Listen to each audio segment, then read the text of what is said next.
And I don't know, many of you know Peter. He's been involved with our church for a while. He helped out with the men's ministry a lot too, so I appreciate that. But Thank you. I'm going to leave it. Okay. Give me a second to go fire it up over there. Yep. Let's hope this thing works. You want the PowerPoint now? Not yet. Good. It's alive. Yeah. Yeah. Okay. All right. And let me know when you're all set, Mike. Okay. Morning, guys. Morning. First, I want to just thank Hope Chapel for letting me come up here and speak and give my testimony. This is really huge for me. I've never actually said this publicly in front of people, so my first time, and just kind of bear with me.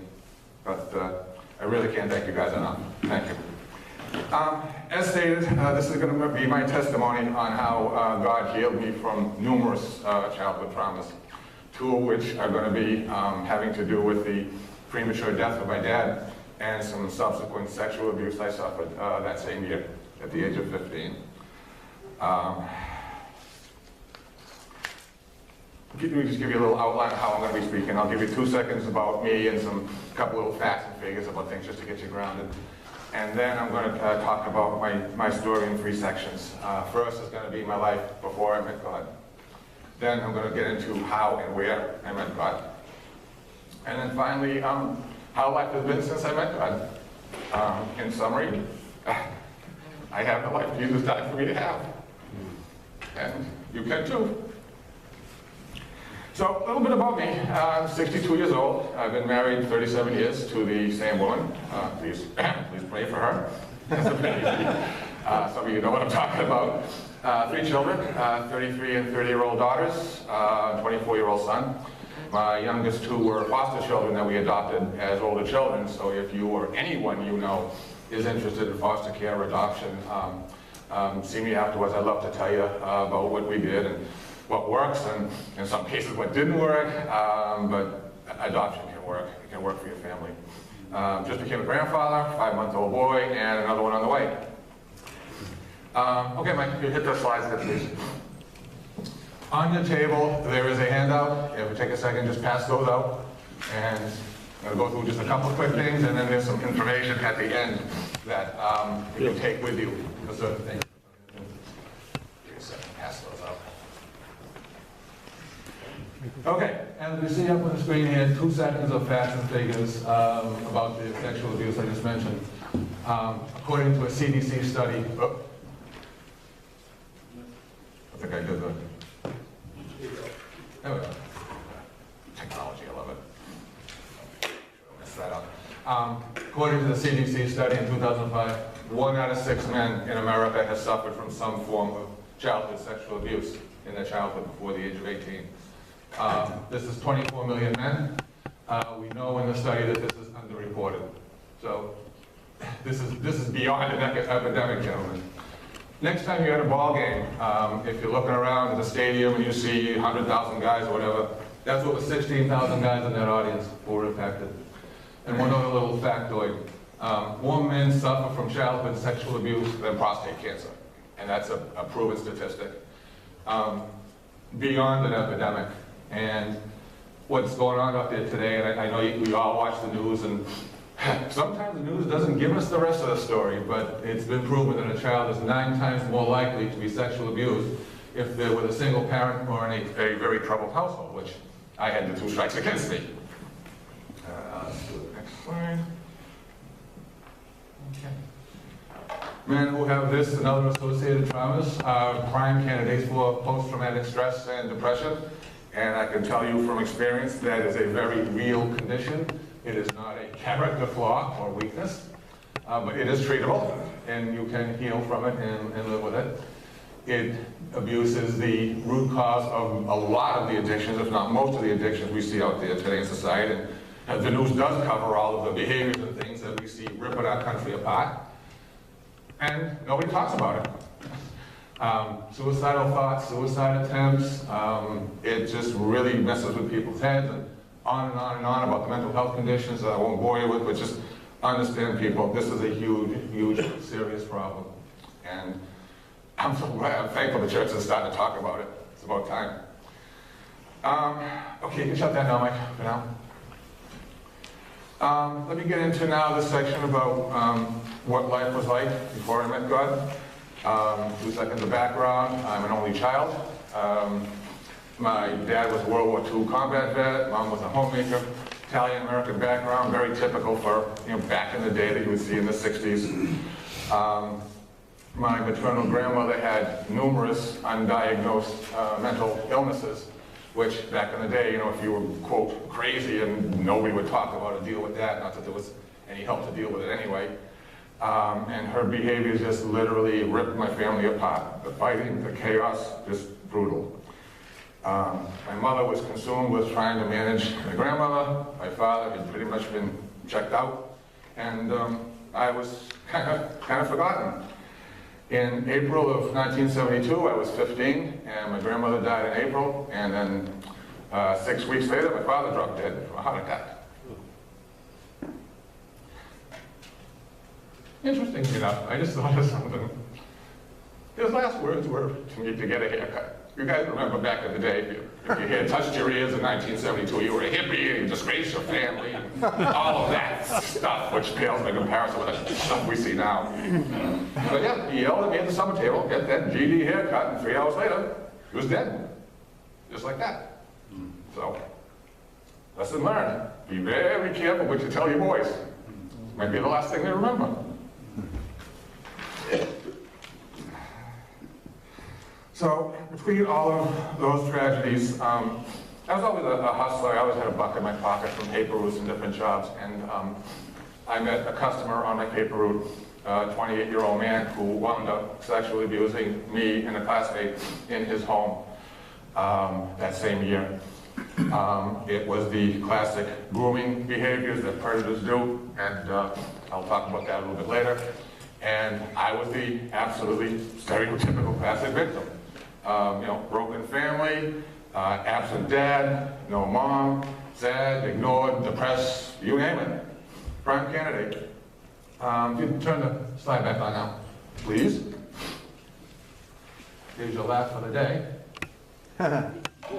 Who had those sideburns back in the day? Raise your hand. What happened, Pete? Yeah. That's me, 17, high school graduation picture. And to look at that kid, you'd think he had it all, that his dad's death never bothered him. I mean, I had the girlfriends, I played high school football, the jobs, good grades, all the things you would want a good kid to have. But like that saying somewhere in the Bible, I forget the verse, about the being a whitewashed tomb full of dead men's bones. That was him. He looked really good on the outside, but inside, nothing but dry, rotted, dusty, dead boy bones. And nobody knew, because he didn't talk about stuff back then. Overnight, after Dad died, I decided that I had to be the man of the house. Didn't know what a man was or what he was supposed to do or say or be or whatever, but my gosh, I was going to be one because I had to protect Mom. Overnight, kids starts dealing with, how am I going to survive? How am I going to care for my mother? We weren't rich, but we weren't poor, but we were definitely not rich. We didn't own our own home or anything. So, how are we going to survive? Going to run out of money. Dealing with all of that.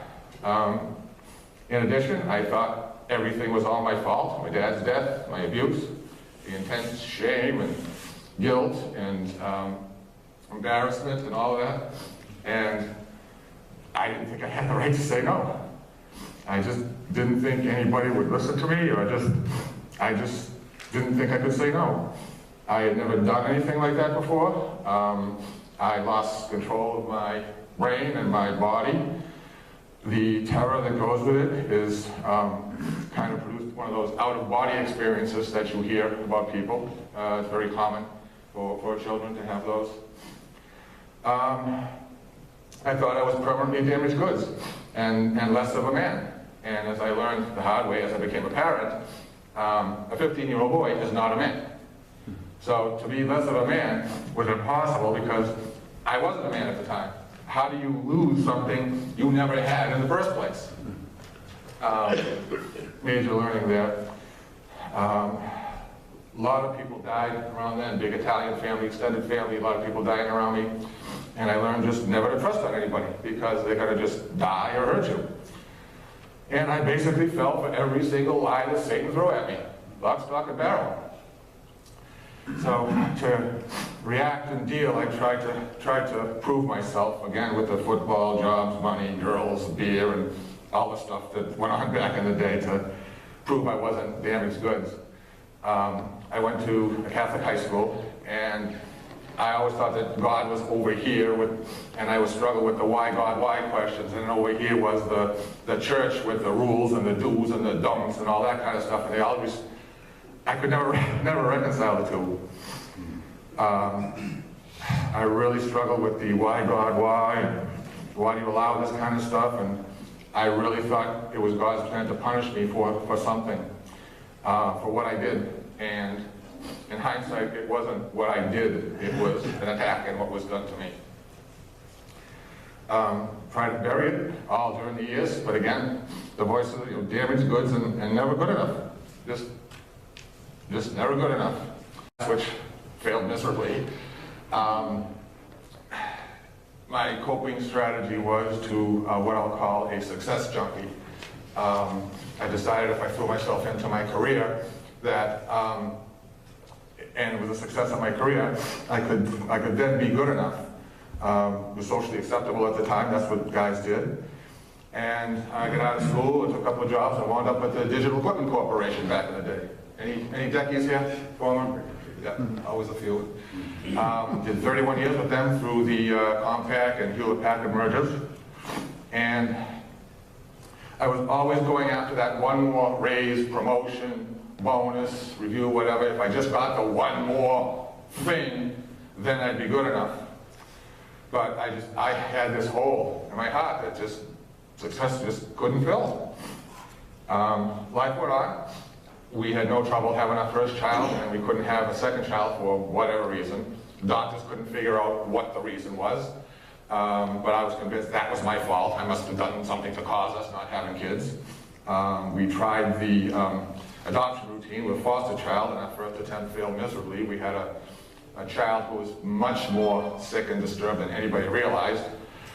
Good news is the child went out and got to the place he needed to be. He got the help, but again, to me that was like a character flaw. I couldn't fix this permanently damaged kid. So you can see the head games going on.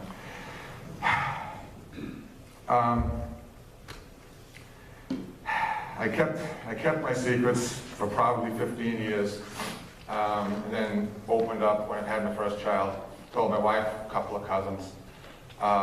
They didn't know what to do because back then, late 1980s, men didn't have stories. So in hindsight, they've been fantastic to me. My wife has been my lifeline. I couldn't have done it without her. I guess God gave her to me for a reason. But nobody else in my life knew back in the day, and it was a closely kept secret. Now let me get into a little bit about how and where I met Brian. When my daughter was 2, I decided the Catholic Church wasn't for my family, so I went shopping around, found a lot of good ones. I continued to struggle with the why God, why, and are you there, and why do you allow all this kind of stuff? And then I started going to church groups and Bible studies, whatever, and reading the Bible, and all of a sudden, I read about all these Bible greats, Moses and David and Jeremiah and all these people, and they're asking the same questions. And they got God, and they got all this power, and they're asking the same stuff as me. And I'm like, what a concept. I couldn't believe it. I got saved in the late 90s. For the next 10 years, I wandered around saying, okay, I'm saved, now what? And people would just kind of look at me and weren't sure what to tell me. I didn't know what I was supposed to hear, but I didn't have that feeling that everybody had when they get saved, that some of you guys might know about. I was still very much a control freak in my life as I lost control as a child. I figured I had to control my entire world and environment because God wasn't going to, and I wouldn't trust anybody to do anything else. In hindsight, I never lost control because I never had control. God had control. You can't lose something you didn't have in the first place. Another lesson school of hard knocks. By then, the career got insane and just beyond crazy. Any of you who wound up at Dick in the last days, I wound up taking a voluntary retirement in 2012 and just took the money and ran. And that's when everything hit. I couldn't hide from my past, my phobia against being unemployed and never going to get a job, I'm not good enough, I'm going to not be able to support my family. My 92-year-old mother moved in with us, and just everything just caught up. So just after Christmas 2012, I checked into McLean's, into the short-term depression unit. That was my third hospitalization in probably 5 years. I did 2 weeks in McLean's at that time. And I was a mess. I was an absolute mess. I couldn't fix me. The doctors couldn't fix me. And I had no hope. And I was in my own private hell. And it suddenly occurred to me that if hell is worse than this, I don't want any part of this. So at that point, I decided to have it up with God. I had this humongous discussion. Now, just to get grounded, I didn't have a plan. I didn't actually try to do anything to take my life or whatever, but I was totally convinced that life and the world would be better off if I wasn't here. And I thought that that was the only way to make the pain go away. Little did I know.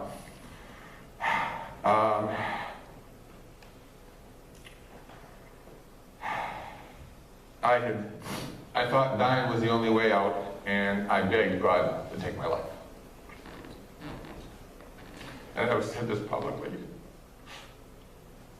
But I swore at God. And I told him, it sounds so stupid now, that he didn't have the balls to take my life. And that's what I knew. I was done. So I asked God to heal me. And I gave up. I gave up the fight. And in hindsight, when you give up the fight, you wind up winning the war. And this is like the most convoluted logic I could have ever thought in my life. It's like real guys don't give up. But when you give up and give over, that's when the healing started. And I said to God, God, if you do something with this mess I got going on over here, I will do anything you want with it. But you're going to have to tell me, because I don't know anything anymore. I didn't know anything. And so help me, guys. I felt a tap on the back of my head, and I got up, and I finally got out of bed, and I went in the other room with the other patients, and that was the start of my healing.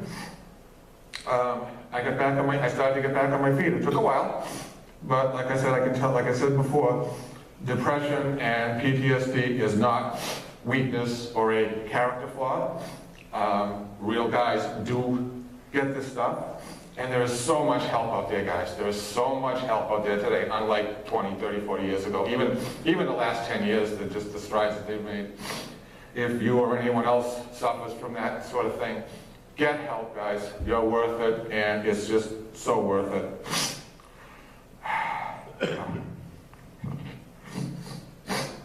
So life got better. I'll talk a little bit about my life since meeting God. After the hospital, I hit it with everything I could possibly think of. The therapies, the doctors, some meds, support groups, family and friends, anybody who would talk to me. One of the things I learned is that, of course, us guys, we're fixers. We like to fix things. We have to fix things. This isn't fixable. It can't be quickly fixed. It can't really be fixed at all. You have to just go back. You have to go back. You have to deal with everything that happened. You have to feel every crappy emotion associated with it and deal with anything. And only then are you going to heal and come back to have the life Jesus died for us to have. As I got healthy mentally and spiritually, I decided I need to lose a bunch of weight. So I joined Weight Watchers, figuring I'd drop a few pounds, and instead wound up changing my life. Among other things, Weight Watchers has really cool social media out there for all of their members for supporting things. And one of the first things I saw out there was people out there struggling, and I finally figured out why so many people struggle with Weight Watchers. Because they're food addicts. They try to numb their pain with food. And you take away the food, they're stuck with their pain, they don't know what to do, and all these people were on their social media telling their stories and all of their struggles and how they overcame. And I said, you know what? That's it. I'm telling my story. And I did. And I told it on the social media, the high points, and social media blew up for days. Guys don't talk about stories. Nobody thought guys had these kind of stories. All these women came up and said, my husband, my father, my brother, my this, my that. This happened, and they're drinking like fishes, and I don't know what to do. And other guys came up, told their stories.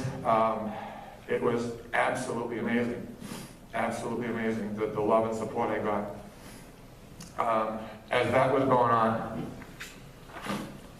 a number of my Weight Watcher pals said, you know, you should go work with guys. You'd be good helping guys and things, and you got a knack. And I'm like, get out of here. I'm not talking about this publicly with any of you people look nuts. But, of course, I planned, God laughed, and I decided to contact some groups, and I found the Boston Area Rape Crisis Center in Cambridge, and I walked in and said, hey, I'm healed. I'd love to come down and help some guys. How can I help you? And I sat and talked with the director who pushed a couple of buttons, and I completely fell apart in her office. After a couple of visits, she says, oh, that's okay. Everybody who walks in the door, nobody's ready to go do volunteering. So, okay, at least I'm not a loser here. So she was great. I worked with her for a number of months. And as she's helping me with some things, the Weight Watcher people watched all the chatter in the social media, and they decided to do a feature magazine, feature article on Sexual Assault Awareness Month. And they contacted me. Excuse me. And they said, we've been looking all over America for a guy who will tell us his metoo story, but we can't get anybody to talk to us. I said, well, let me tell you a few things. And I went off on her for about an hour. For a while, she was quiet. I thought she hung up. And, oh, no, I'm still here. I'm just writing. And to make a long story short, she called me back, and I wound up being in the magazine. And it got in, my story got, among my story and 4 other people, got into an international magazine. If you turn it on now, Mike, please.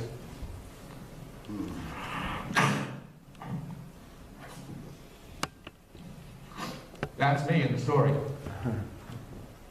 It's amazing what a $2,000 suit that you borrow and a computer can do to a picture. little trick photography there. Yeah, I cleaned up pretty good. But seriously, unlike the boy who was broken and hopeless, this guy got his life back. This guy got his life back.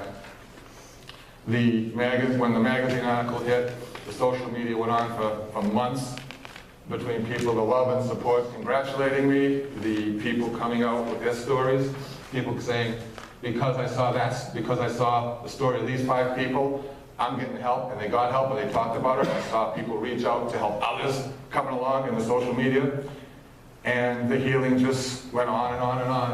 I was stunned at what God did with this. Another lesson learned, when you drop a pebble in the ocean, gentlemen, you never know. You never know where those ripples are going to go. And I'm still getting those ripples today. I still get people seeing the Weight Watcher website and reading the article and my interview and things.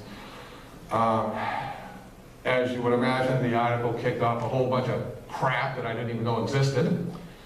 Got some help, got through that.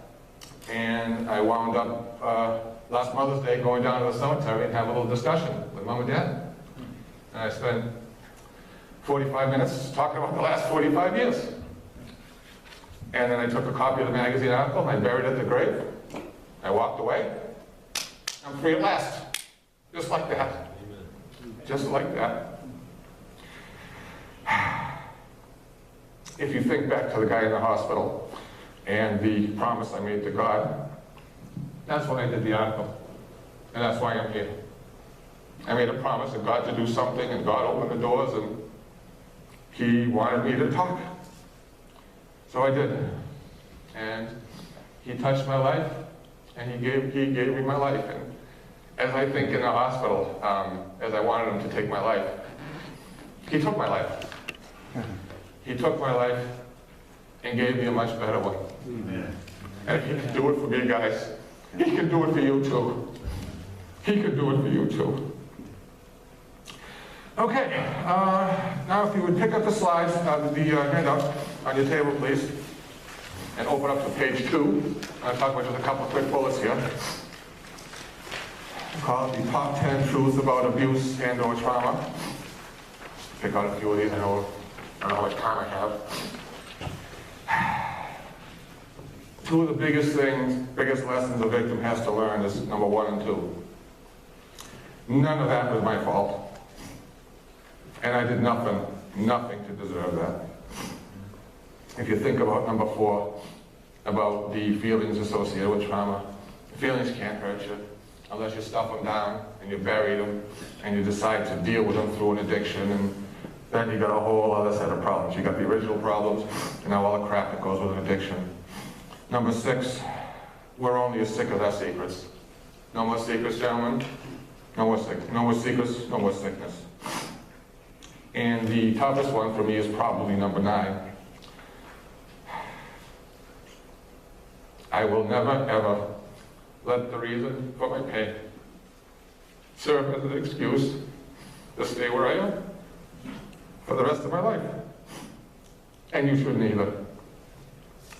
So, there's a couple of things I want you guys to walk away with. As men in charge of your family and protecting your family, there's a lot of things you need to do to protect your girls and your boys, don't forget the boys, about sexual abuse. You go over to page 3. Okay. Read on page 3. Pop says to help prevent sexual abuse, number 1, know the facts. I gave you a whole bunch of facts. It's an epidemic, like I said, I think we've proven it.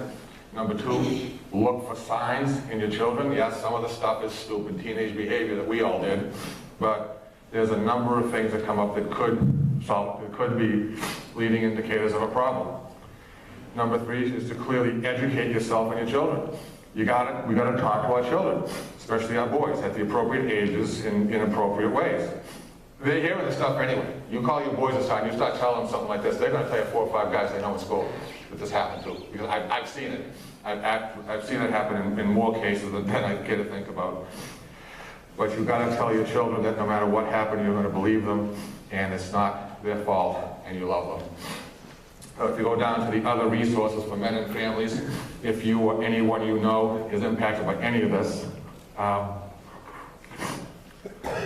item A is exactly how to talk to a child or teen about sexual abuse and prevention. There's 3 websites there. One is for younger children. It's in the comic book format. The other 2 are step-by-step scripts that you can use to educate your children and keep them out of trouble. If you or anyone you know needs any serious help, item B, there are 2 websites with trained counselors, hotlines 24/7. One is the 1in6.org, that's for men, and the other one, rain.org, is for anyone. 2 top-notch sites, tons of information, tons of people available. A great local resource is item C, Boston Area Rape Crisis Center in Cambridge. They also have a 24-hour hotline, there's their website.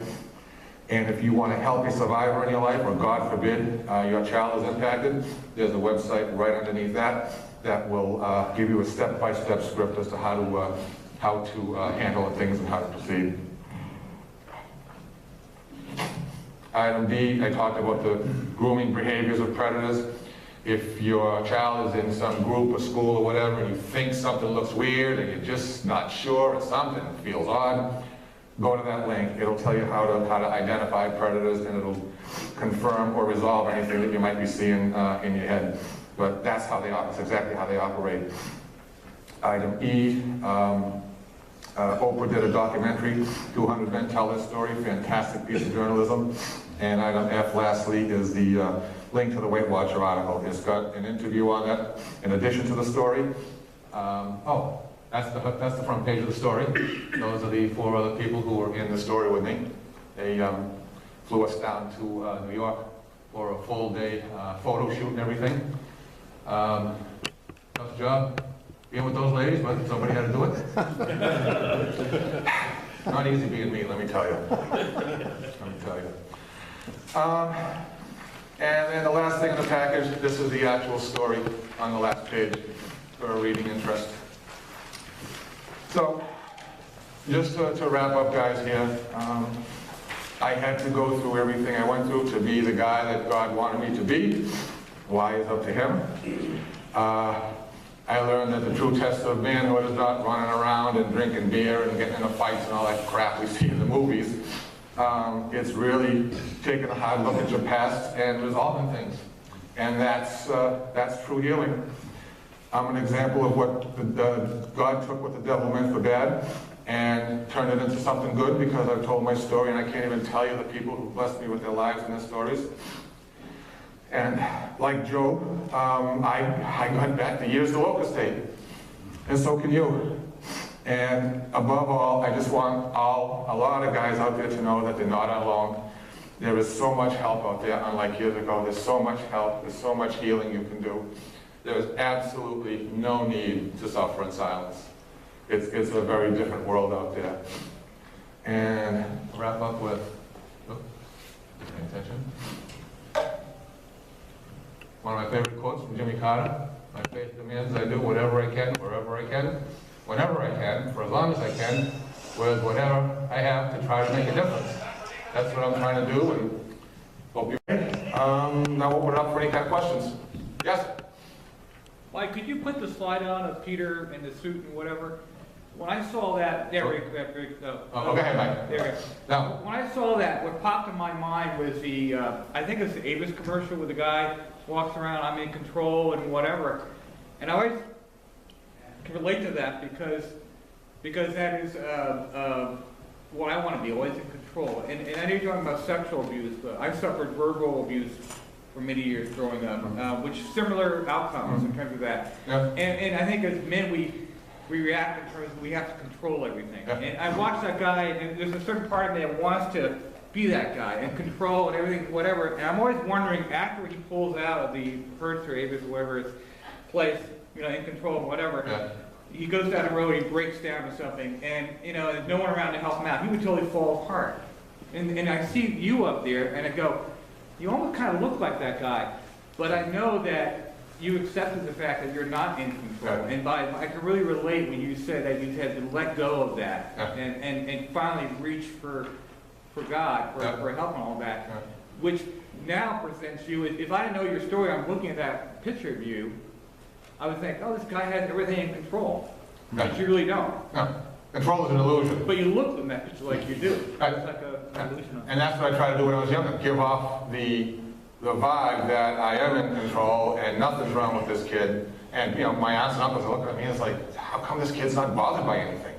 It didn't dawn on them that, yeah, I'm burying stuff, because a lot of my other cousins lost their dads and things, and they were doing a lot of different things, getting in trouble, and it was kind of obvious then, but nobody really understood things back When you then. look at that picture, you didn't know the story, guys would go, wow, I want to be like that guy. He's total control, So you have to know your story.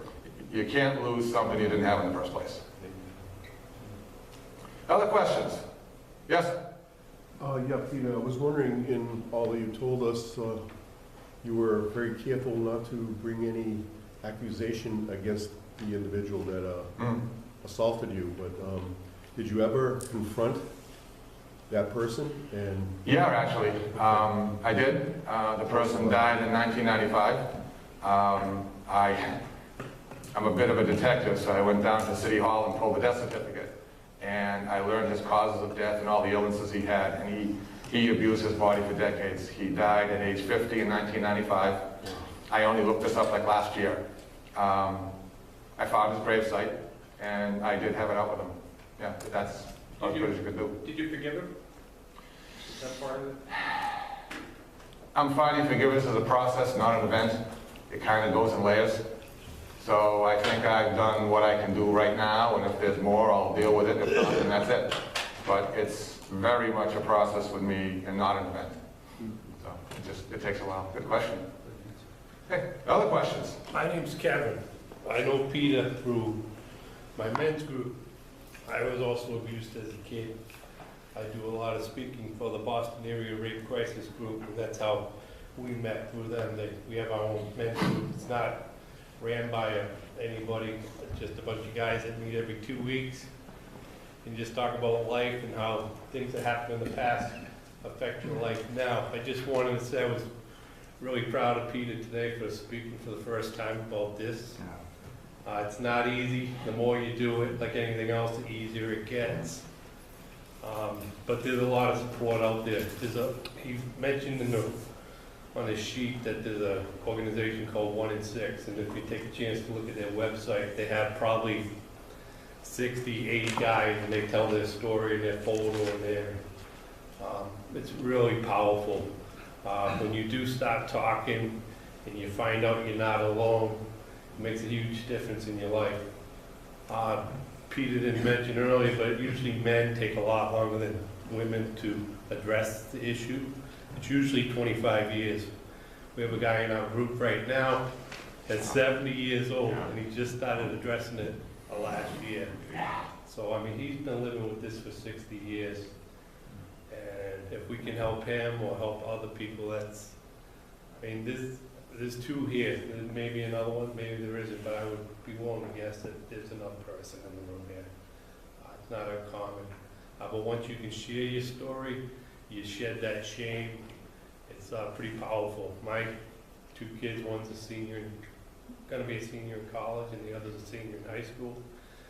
When you can get to a point where you can share that with your family, and they support you, and your son writes his college essay about you, about what happened to you, and where you ended up, and it's all rewarding. And I just wanted to thank Peter for, when I was waiting out in that parking lot and I didn't see him pull out, I said, "This guy's not coming." They're talking to these guys. Where is he? He said 7:15, he's a guy, everybody's here at 7. You're waiting for a text or something. And I love you to get stuck doing this, but you did an excellent job. Thank you, Kevin. I mean, that means a lot. Thank you for having me. I have a due appreciation for you and the guys who, the phone rings and you do it the next day and you don't even think about it. You make it look easy. The more you do it, It's not. it gets it. Somebody talked about forgiveness earlier. My abuser was my mother's boyfriend. I was 10 years old. Forgiveness isn't for the person that abused you or did something wrong. Forgiveness is for you. When you find that forgiveness, you let something go. It doesn't have any value to you anymore as far as why you didn't forgive somebody. I did a similar thing.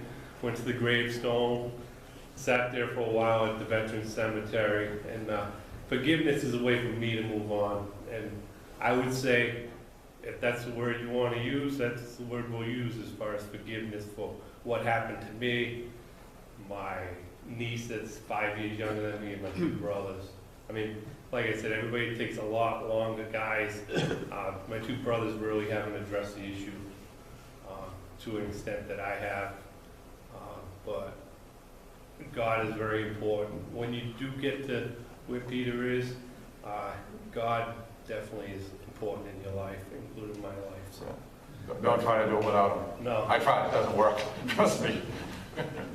you did a great job. Thank you, Kevin, appreciate it. And to your point about having to tell the family, yeah, when the article hit, I had to tell my entire family, aunts, I got some elderly aunts left, and cousins, and my own children. They had no idea, and I had to open up to everybody. And my wife's family, they're all Weight Watchers. They were going to see it.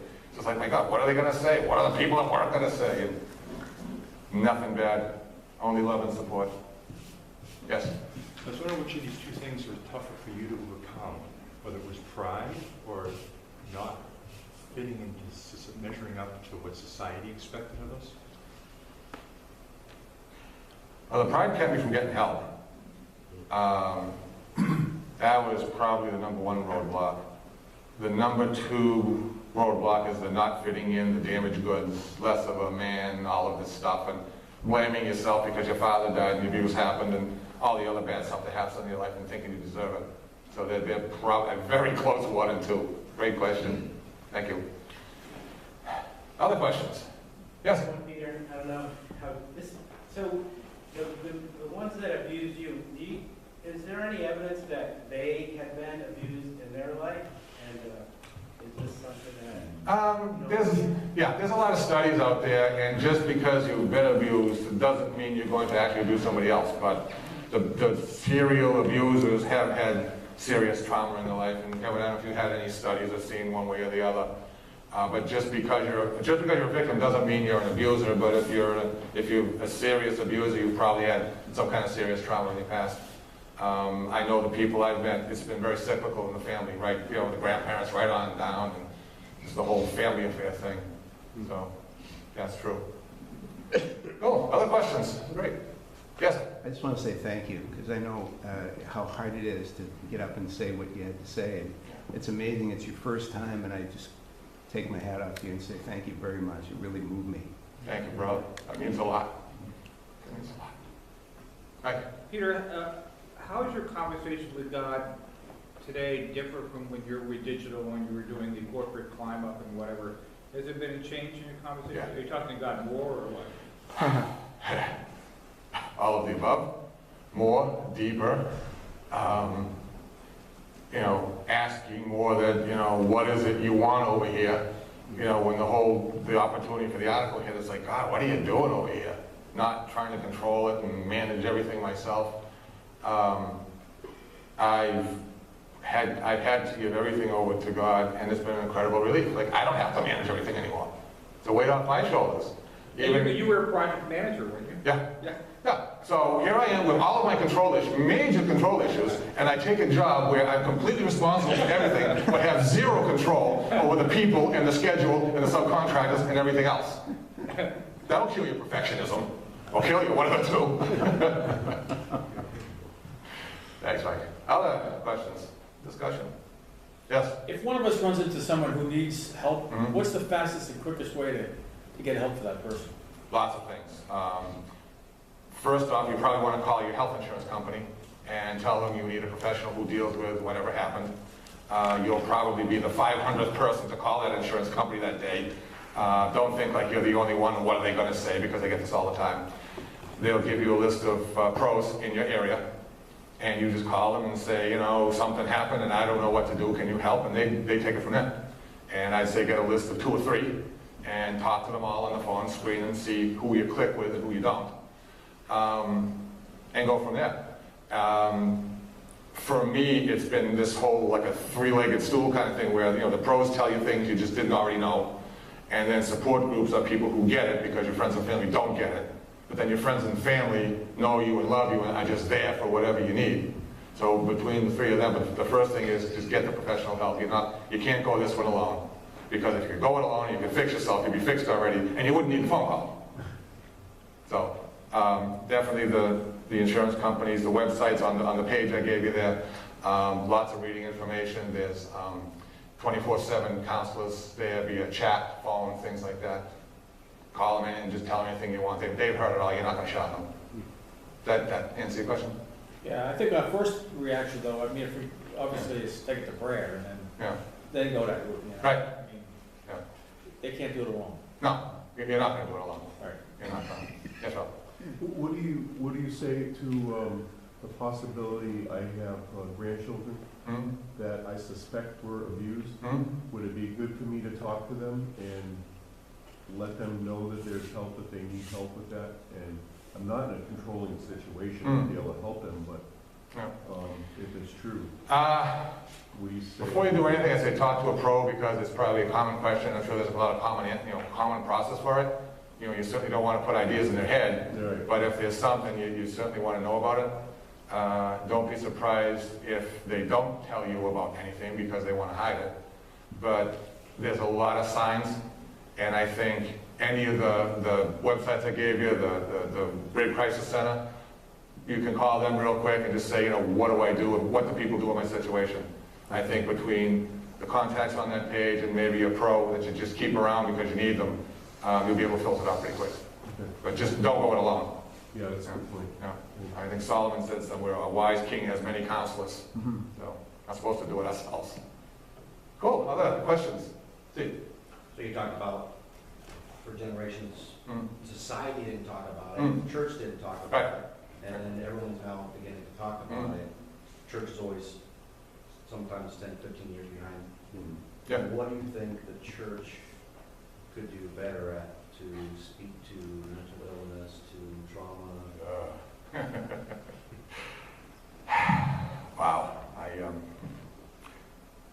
went off with somebody on that exact same subject, how the church doesn't do enough for guys, not that we ask for it. I think, number one, when a guy walks in and says, I'm drinking, I'm beating my wife, I'm doing all this stuff, the church says, well, you got to repent. And yes, that's all part of it and all. But they repent, and they do it again, and you don't deal with the root cause of the problem. So no matter what you repent or pray, whatever, if you're not solving the root cause, you're not going to solve the problem. I think number one is making it safe to talk about, bring it up, get in people's faces and say, it's safe, it's time, this is a safe place. I would say a lot of people may not want to mention it in their church because that's everybody they know, and they're more likely to mention it in a strange church where nobody knows them. If a bunch of churches got together and had a list, a contact list of who to talk to, where to go, all the resources that are out there, tell people, put it on your website, have a string of pros who handle these certain things, that if someone calls it, yeah, I mean, we can, the church has this place, don't get me wrong, we can help people spiritually with all the things the Bible says for us to do, but I think the churches do their thing, the pros do, everybody does their little stovepipe, and if everyone kind of got together and kind of piggybacked off each other, you'd have resources where people can get help. So I think telling people it's okay to talk about, it's common, it happens, it's time. Offer programs, offer us a support group for people. Point people to a support group in another church where people can talk and not wear their dirty laundry with everybody they know. I guess I'm kind of angry that churches aren't in the forefront of this because it's a spiritual problem. And there's so much we can do. And I can go on all day, but I'll chat with you later. Yeah, you got me cranked up now. Yeah.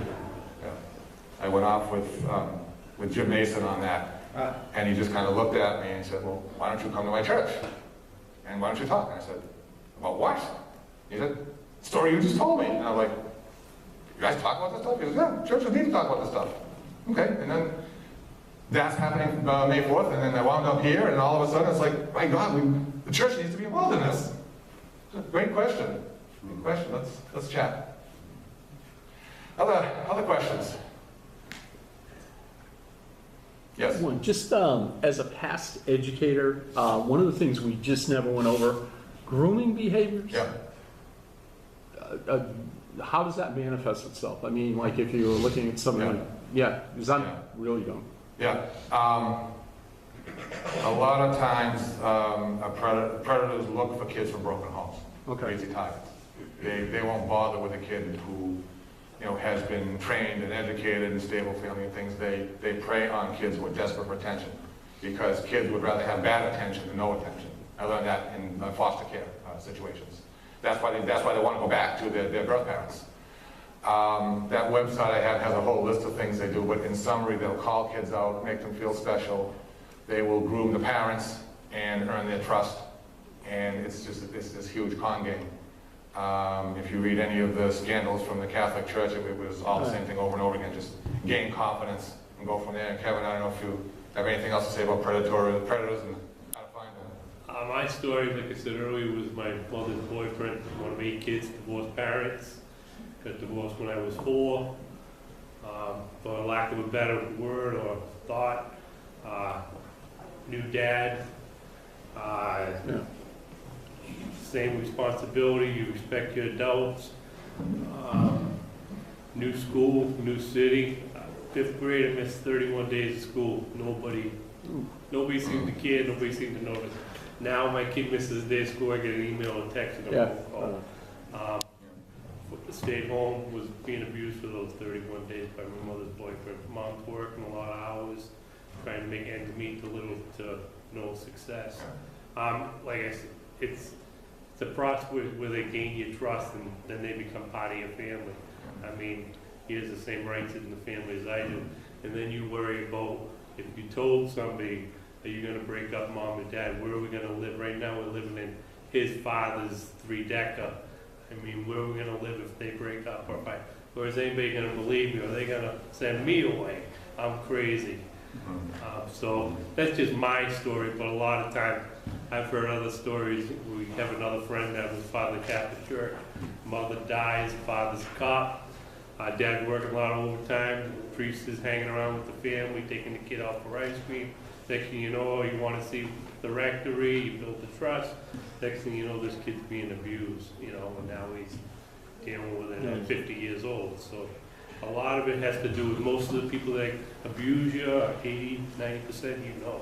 It's not the guy at Walmart and you know, it's somebody you know.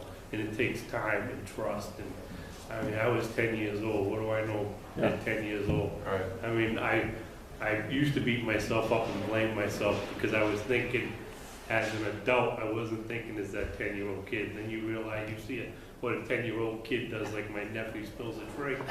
Brother's yelling at him to clean it up, and he goes and gets toilet paper to clean up a drink. I mean, that's what a 10-year-old does, you know? Exactly. So, Yeah. Yeah. but it's definitely a process. And like, I got invited to that Oprah show last month when they were doing the Michael Jackson special. That's a and prime they talked example about right there. him grooming. And I mean, who doesn't want to be friends with Michael Jackson?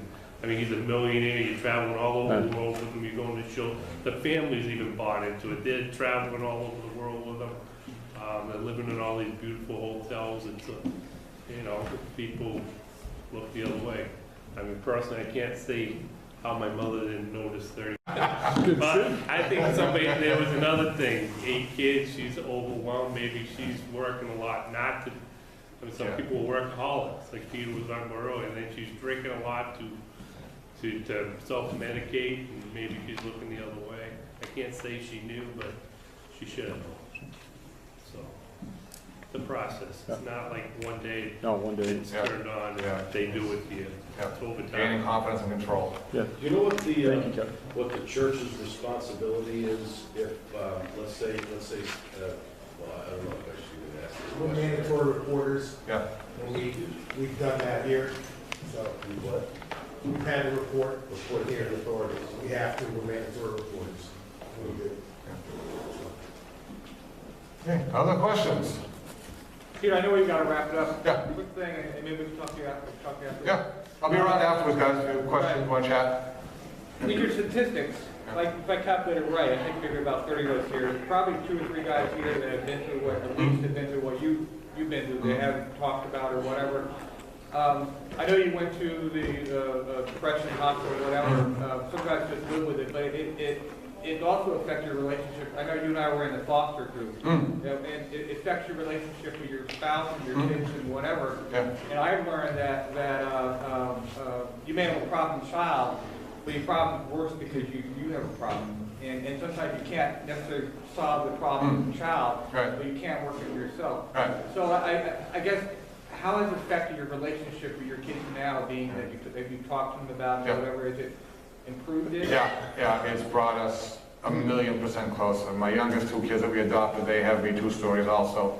So, in a weird way, my background was very conducive to foster kids, because I'm sitting in the DSS classes and they're telling me, you know, these kids have loss, they have grief, they have trauma, and I'm like, well, of course they do. I was like, why am I in this class? I know this already. Yeah. So, I mean, it helped me to relate and understand the problems, and it gave me a lot more insight that somebody else may not have. But since I had to, since the magazine article came out and I had to tell people, tell my children, it's just brought nothing but closer. My oldest child was absolutely stunned. She wouldn't talk to me, but she went up with my wife for about an hour on the phone. The youngest 2 were mad, like, why didn't you tell me? It's like, well, you were young. What am I going to tell you, too young? And now you're ready, and now I'm ready. So it's absolutely brought us closer. All right, thanks, That's it. Peter. Okay. Thanks, Peter. Thank you, guys.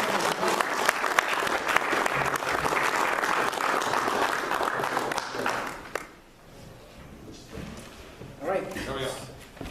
so before we clean this up and put the chairs back, I'd like to have everyone come up and we'll get a Mike, picture. just a couple of tomorrow's Easter, so a little bigger Sunday than normal. We could use a little bit of help with some stuff. We're planning on